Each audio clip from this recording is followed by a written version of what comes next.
I'm going to do a brief eulogy for the Elusive Samurai now.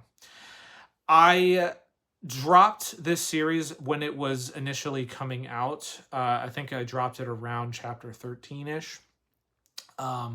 At the time, I had not been doing this review series, so I was just kind of reading for pleasure and doing my own thing.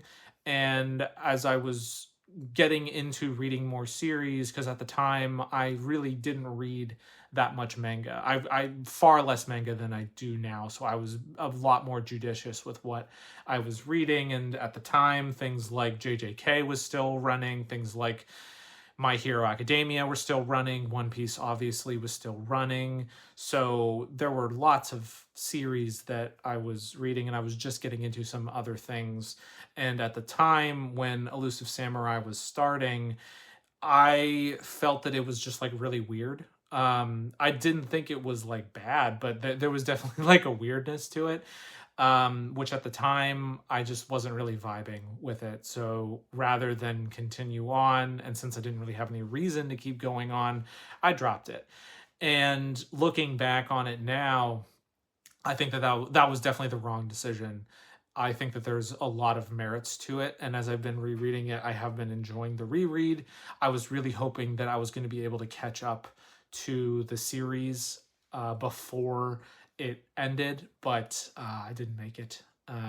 Didn't get close, but I did read enough to know that it was a very good series, and for not knowing anything about it and for not getting to the point where I was close enough to know what was going on, to me, it feels like that series was probably a series that ended on its own terms. It ended because the story that it was telling was over. Could be wrong about that.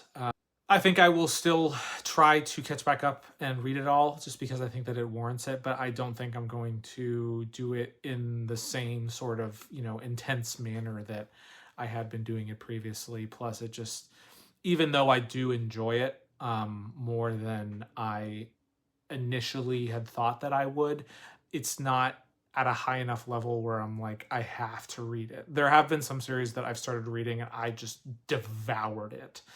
Things like Witch Hat Atelier, which I won't talk about because it's not really in the Shonen Jump universe. That was a series that when I picked it up and I was reading from chapter 1, I had to read everything that was available. Like, I consumed it like a crazed animal. And that is not what the Elusive Samurai gives me. It still has that weirdness to it, but I kind of like it now. Like, it kind of, I like the quirkiness. I like the vibe now, but yeah, it is it's a series that has been running for a very long time. It came out right around when Blue Box started. They have a similar number of chapters, and I remember that they started around the same time. And I think that it is a big feather in the cap of the Shonen Jump guys, the editors, the editing team, that they were able to find two really, really good series really close together. Everybody knows that Shonen Jump can be a bit of a meat grinder. Series can kind of come and go. But the fact that you had two series, the Elusive Samurai and Blue Box, that came one after the other, but ran for such a long time and were clearly very successful, is I think that's a great win. So for somebody who's barely knowledgeable of the Elusive Samurai, it seemed like it was a very good series. I'm going to catch up with it, and we'll see if I do a further review of it. I typically have been keeping that for series that I either really enjoy or really don't like, and and Elusive Samurai falls in neither of those. But anyway, I just wanted to jump in really quick and do this little video just because I saw that was something that happened, and maybe this is what Alien Headbutt was replacing, which, again, I've talked about this before.